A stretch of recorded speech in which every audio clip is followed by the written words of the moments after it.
एमितिका खास्ता मुसमुसिया स्नैक्स घरे बने नेले पिलारू बड़ समस्ते आपको खाइबापी बहुत ही खुशी हेबे।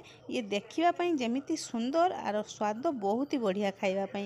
जेते बेले भी आपण माने चा सो एमितिका स्नैक्स को बने नेबे ना चा पियार मजा ही किछि अलग हो जिवो। पूरापूरी समस्ते जलखिया को खाइबापी बहुत ही पसंद करेंगे।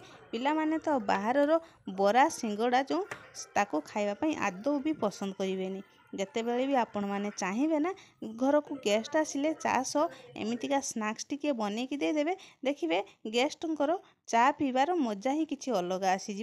जिते बेले भी आपण मैंने चाहिए ना आपको बहुत ही सहजरे बहुत कम समय भी ना आपको आपण बने नहीं पारे। जेकोसी एमितिका सॉस आउ एमितिका सालट लगे भी खाइबे ना को बहुत ही स्वादिया लगे। आपण मैंने निश्चय वीडियोटी को शेष पर्यंत देखंतु। आशा करुच्ची आपण मानक वीडियोटी निश्चय पसंद आसीबो। नमस्कार, आरती किचन विलेज को आपण मानक बहुत बहुत स्वागत। एबे रेसिपी आम स्टार्ट करवा।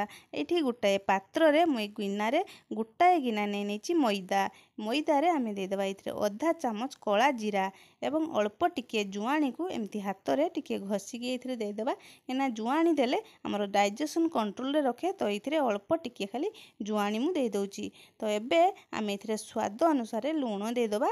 आउ ये गोटाए चामच देदेबा चीनी। चीनी देले आमर जो स्नैक्स टी बनेबा ना स्नैक्स टी मिठा लागोनी किंतु टेस्ट को बालांस रे रखिबो। एबे ए मझिरे ना एमती टिके आमे होल्ड कर नेबा। तो एबे इथिरे आमे 2 चामच देदेबा रिफाइन तेल। रिफाइन तेल देई आमे भलो भाबरे ए मैदा सो आमे आको मिसै नेबा।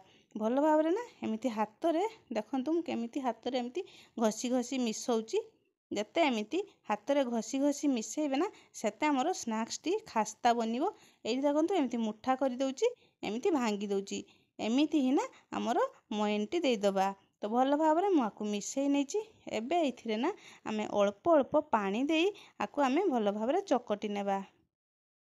एठी मु अल्प अल्प पानी देई चकटी नउची। तो एकाथरक अधिक पानी देबेनी नले बहुत पतला ही बनिबो। तो अल्प अल्प पानी दे आपको आम चकटी नेबा। ये देखो एमती ही मुझे चकटी। अत्यधिक आपको टाण बनैबानी कि अत्यधिक नरम भी बनैबानी एमती ही बनैबा।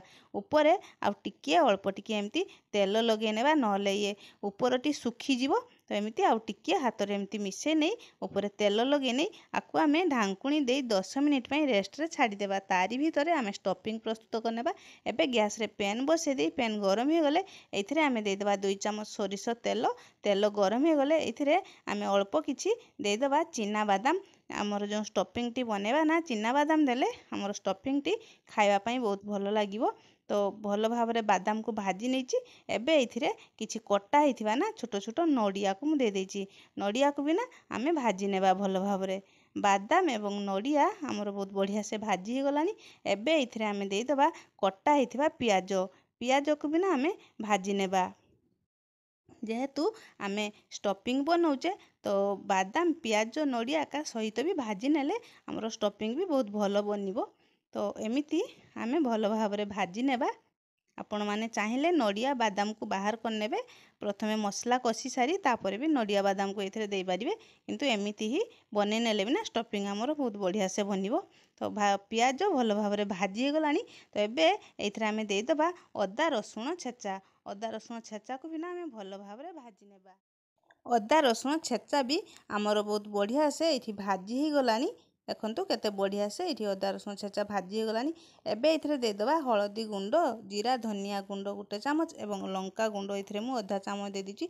अल्प टिके इथिरे पानी देई मसला को आमे भल भाव में कषि नेबा। मु एठी पानी देची नहले आम जो गुंड मसला देचे ना पुड़ी जीवो। ये अल्प टिके पानी देई मसला को भल भाव में मुझे कषि नेची। एठी मसला आमर बहुत बढ़िया से कषि गलानी। एठी मु किछि नै नेची सिझा आलू एमती काटिकी मु सिझे नेची आलू को। तो ये आलू को एमती टिके भांगी भांगी देदेबा। आलू को पूरा पूरी प्लेन करवानी एमती टिके खंड खंड रहिबो। आलू सबतक दे एथिरे मु स्वाद अनुसार लुण दे दीची। भल भाव में ना आलू को भी आमे मसला सो भल भाव में कषि नेबा। एठी आमर आलू भी मसला सो बहुत बढ़िया से कषि हो गलानी। एबे आमे इथरे दे देबा अधा चामच गरम मसला गुंड। आ इथरे किछि कसूरी मेथी मु दे दीची। कसूरी मेथी देले ना बास्ना बहुत बढ़िया आसीबो। तो मुठी अल्प टिके कसूरी मेथी दे भल भाव में आमे सब जिनिस को ये मिसै नेबा। ଏଇଠି ନା ଆମର ଷ୍ଟଫିଂ ବହୁତ ବଢ଼ିଆ ସେ ପ୍ରସ୍ତୁତ ହେଇଗଲାଣି। ଆକୁ ବାହାର କରି ଆମେ ଥଣ୍ଡା ହେବା ପାଇଁ ଛାଡ଼ିଦେବା। ଏବେ ଆମେ ଯେଉଁ ରଖିଥିଲେ ଅଟାକୁ ଗୋଳେଇକିନା ଏଇ ଯେଉଁ ଦେଖନ୍ତୁ କେତେ ବଢ଼ିଆ ସେ ଇଏ ନରମ ହେଇଯାଇଛି ଆମର ଏଇ ଗୁଳାଟି। ଆକୁ ଆଉ ଟିକିଏ ଏମିତି ଆମେ ଚକଟି ନେବା। ଏଠି ମୁଁ ଭଲ ଭାବରେ ନା ଆକୁ ଚକଟି ନେଇଛି। ଏଇ ପାତ୍ରରୁ ଆମେ ବାହାର କରି ଏଠି ଗୋଟେ ଚକି ଉପରେ ମୁଁ ଦେଇଦେଇଛି। ଏଇଥିରେ ନା ଆଉ ଟିକିଏ ବି ଆମେ ଚକଟି ନେବା। ଆକୁ ଯେତେ ଭଲ ଭାବରେ ଚକଟି ନେବେ ନା ଆମେ ଯେଉଁ ସ୍ନାକ୍ସଟି ବନେଇବା ନା ସ୍ନାକ୍ସଟି ବହୁତ ବଢ଼ିଆ ସେ ବନିବ। ତ ଏଇଠି ଭଲ ଭାବରେ ମୁଁ ଚକଟି ନେଇ ସାରି ଏମିତି ରୋଲ୍ ଭଳିଆ ବନେଇ ନେଇଛି। ତ ଏବେ ନା ଆମେ ଯେଉଁ ରୁଟି ବନେଇ ଥାଉ ନା ରୁଟି ଭଳିଆ ଆମେ ଏମିତି ଛୋଟ ଛୋଟ ଗୁଳି ବନେଇ ନେବା। ଏଥିରୁ ଏମିତି ସବୁତକ ଗୁଳିକୁ ନା ଆମେ ବନେଇ ନେବା। ଏଇଠି ସବୁତକ ଗୁଳିକୁ ମୁଁ ବନେଇ ନେଇଛି। ଏଇଥିରେ ଆଉ ଅଳ୍ପ ଟିକେ ତେଲ ଏମିତି ଟିକେ ଲଗେଇ ନେବା। ତାହେଲେ ଏ ଯେଉଁ ଗୁଳି ଗୁଡ଼ିକ ନା କେହି କାହା ସହ ଲାଗିବନି। ତ ଏଇଠି ଗୋଟାଏ ଗୁଳି ମୁଁ ନେଇ ନେଇଛି। ଆକୁ ଢାଙ୍କୁଣି ଦେଇ ସାଇଡ଼ରେ ରଖିଦେବା। ଏଇଠି ଚକି ଉପରେ ଏଇ ଗୁଳିକୁ ନେଇ ଆମେ ଏମିତି ବେଲି ନେବା। ପୁରାପୁରି ଆକୁ ଗୋଲ ବନେଇବାନି। ତ ଏମିତି ନା ବନେଇ ନେବା। ଏଇଠି ଯେଉଁ ଏମିତି ଚୌକ ସେପ୍ରେ ନା ମୁଁ ଆକୁ ଏମିତି ବେଲି ନେଇଛି। ଏ ଦେଖନ୍ତୁ କେତେ ବଢ଼ିଆ ସେ ମୁଁ ବେଲି ନେଇଛି। ଯଦି ଆପଣ ଗୋଲକି ବନେଇବେ ନା ଏମିତି ଆକୁ ଛୁରୀ ସାହାଯ୍ୟରେ ଏମିତି କାଟି ନେବେ। ଏଇଠି ମୁଁ କାଟିବିନି, ଏମିତି ହିଁ ମୁଁ ବେଲି ନେଇଛି ଭଲ ଭାବରେ। ଏବେ ଏଇଠି ଆମେ ଷ୍ଟଫିଂକୁ ଏମିତି ଦେଇଦେବା। ଗୋଟାଏ ସାଇଡ଼ରେ ଏମିତି ଷ୍ଟଫିଂକୁ ଦେଇଦେବା। ତ ଏଇଠି ଗୋଟାଏ ପାଖରୁ ଏଇ ପାଖରୁ ଏମିତି ଆକୁ ଆମେ ଓଲଟାଇ ନେବା। କେତେ ସହଜରେ ଏଇ ସ୍ନାକ୍ସଟି ଏମିତି ବନେଇ ହେଉଛି ଦେଖନ୍ତୁ। ଏଇଠି ଦେଖନ୍ତୁ କେତେ ବଢ଼ିଆ। ଏ ଦେଖନ୍ତୁ ମୁଁ ଓଲଟାଇ ନେଇଛି। ଗୋଟାଏ ପାଖ ଏମିତି ଓଲଟାଇ ଏମିତି ଚାପି ନେବା। ଏଇଠି ମୁଁ ଚାପି ନେଇଛି ଭଲ ଭାବରେ। ଆକୁ ଏମିତି ଓଲଟାଇ ନେବା। ଏଇଠି ମୁଁ ଗୋଟେ ଛୁରୀ ନେଇଛି। ଏଇ ଛୁରୀ ସାହାଯ୍ୟରେ ନା ଆକୁ ଆମେ ଏମିତି କାଟି ନେବା। ଏମିତି ଟିକିଏ ଏମିତି ହିଁ କାଟିବେ। ଦେଖନ୍ତୁ ମୁଁ କେମିତି ସାଇଜ୍ ବନଉଛି। ଏମିତି ହିଁ କାଟି ନେବେ। ଆକୁ ଆଉ ଅତ୍ୟଧିକ ସରୁ ସରୁ ବନେଇବେନି। ଏମିତି ଟିକିଏ ମୋଟା କରି ଏମିତି କାଟି ନେବେ। ଏମିତି ମଝିରେ କାଟିବେ। ଏଇ ସାଇଡ଼ରେ ଦୁଇ ସାଇଡ଼ ଏମିତି କାଟିବେନି। ଏବେ ଆକୁ ଏମିତି ନା ଏମିତି ଓଲଟାଇ ନେବା। ଦେଖନ୍ତୁ କେତେ ସହଜରେ ଇଏ ହେଇଯାଉଛି। ଓଲଟାଇ ନେଇଛି। ଏଇ ଯେଉଁ ସାଇଡ଼ରେ ଆମେ ଟିକିଏ ଖାଲି ନା ପାଣି ଏମିତି ଆଙ୍ଗୁଠିରେ ନେଇ ନା ଏମିତି ଟିକେ ଲଗେଇ ନେବା। ତାହେଲେ ଇଏ ବହୁତ ବଢ଼ିଆ ସେ ଚିପକିକି ରହିଯିବ। ଆଦୌ ବି ଖୋଲିବନି। ଦେଖନ୍ତୁ ପୁରାପୁରି ଏମିତି ଓଲଟାଇ ନେଇଛି। ଦେଖନ୍ତୁ କେତେ ସହଜରେ ହେଇଗଲା। ପୁଣି ଆକୁ ଏମିତି କାନା ନେଇକି ଏମିତି ଗୋଟାଏ ସାଇଡ଼ ନା ଏମିତି ଟିକିଏ ଏମିତି ଛୁଞ୍ଚିଆ ଭଳିଆ କରିନେବା। ଦେଖନ୍ତୁ କରି ନେଇଛି। ଆରି ଭିତରେ ନା ଆକୁ ଆମେ ଭର୍ତ୍ତି କରିନେବା। କେତେ ସହଜରେ ବନି ହେଉଛି ଦେଖନ୍ତୁ। ଭର୍ତ୍ତି କରିନେଇଛି। ତ ଏମିତି ଆକୁ ଟିକିଏ ନା ଆମେ ଏମିତି ଆଙ୍ଗୁଳିରେ ନା ଏମିତି ଟିକେ ଚାପି ନେବା। ଏ ଦେଖନ୍ତୁ ହାତରେ କେତେ ବଢ଼ିଆ ସେ ମୁଁ ଆକୁ ଚାପି ନେଇଛି। ଏବେ ଆମେ ଏଇ ଯେଉଁ ଲେୟାର ଭଳି ଏଇଠି ହେଇଛି ନା ଏଇ ଲେୟାର ଗୁଡ଼ିକ ଆମେ ଏମିତି ଆଙ୍ଗୁଳିରେ ନା ଏମିତି ଟିକେ ଚାପି ନେବା। ତାହେଲେ ଆର ଡିଜାଇନଟି ବହୁତ ବଢ଼ିଆ ଲାଗିବ ଦେଖିବା ପାଇଁ। ଯେକୌଣସି ଜିନିଷ ବି ଦେଖିବା ପାଇଁ ସୁନ୍ଦର ଲାଗିଲେ ତାକୁ ଖାଇବା ପାଇଁ ବି ନା ଭଲ ଲାଗେ। ଏ ଦେଖନ୍ତୁ କେତେ ସୁନ୍ଦର ଦେଖାଯାଉଛି ଆମର। ପୁରାପୁରି ଫୁଲ ଭଳିଆ ଦେଖାଯାଉଛି ନା। ଦେଖନ୍ତୁ ପୁରାପୁରି ଫୁଲ ଭଳିଆ। ମୁଁ ଆପଣମାନଙ୍କୁ ଆଉ ଗୋଟାଏ ବି ନା ମୁଁ ଆପଣମାନଙ୍କୁ ବନେଇକି ଦେଖାଉଛି। କେତେ ସୁନ୍ଦର ଇଏ କାଟିକି ନେଇ ନେଉଛି। ଦେଖନ୍ତୁ କେତେ ସୁନ୍ଦର ହେଇଛି। ଏ ଦେଖନ୍ତୁ ସବୁତକ ମୁଁ କାଟି ନେଇଛି। ତ ଏମିତି ଆକୁ ଓଲଟାଇ ନେବା।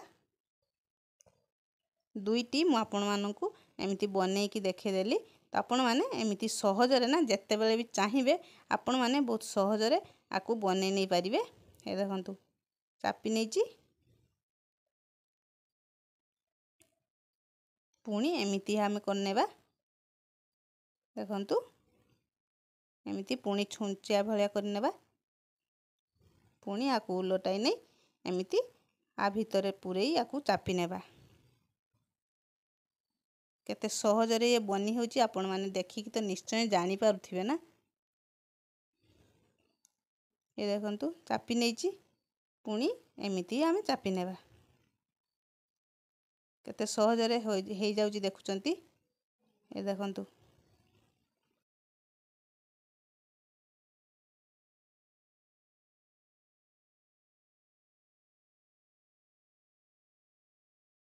ସବୁତକକୁ ମୁଁ ଏମିତିକା ହିଁ ବନେଇ ନେବି। ଏଇଠି ସବୁତକ ମୁଁ ବନେଇ ନେଇଛି। ଏବେ ଗ୍ୟାସ୍ରେ ପ୍ୟାନ୍ ବସାଇ ଦେଇ ଏଇଥିରେ ତେଲ ଭଲ ଭାବରେ ଗରମ ହେବା ପାଇଁ ଛାଡ଼ି ଦେଇଥିଲି। ତେଲ ଆମର ବହୁତ ବଢ଼ିଆ ସେ ଗରମ ହେଇଯାଇଛି।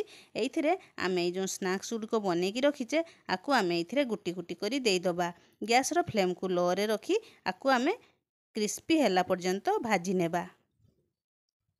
ଗ୍ୟାସ୍ର ଫ୍ଲେମ୍କୁ ଲୋରେ ରଖି ଏମିତି ଉଲଟାଇ ପୁଲଟାଇ ଆକୁ କ୍ରିସ୍ପି ହେଲା ପର୍ଯ୍ୟନ୍ତ ଭାଜି ନେବେ। ଏଇ ଦେଖନ୍ତୁ କେତେ ବଢ଼ିଆ ସେ ଆମର ଇଏ ବି କଲର୍ ହେଇଗଲାଣି। ଏମିତି ଆକୁ ଉଲଟାଇ ପୁଲଟାଇ ଆମେ ସବୁତକକୁ ଏଇଠି ଆମେ ଭାଜି ନେବା। ଏଇଠି କେତେ ବଢ଼ିଆ ସେ ଆମର ହେଇଯାଇଛି ଦେଖନ୍ତୁ। ଆକୁ ଆମେ ଛାଣି ନେବା। ପୁଣି ଆମେ ବାକି ତକକୁ ବି ନା ଆମେ ଏମିତି ହିଁ ନା ଭାଜି ନେବା। ଏଇଠି ମୁଁ ସବୁତକକୁ ଭାଜି ନେଇଛି। ଆପଣମାନଙ୍କୁ ଆଜିର ମୋର ଏଇ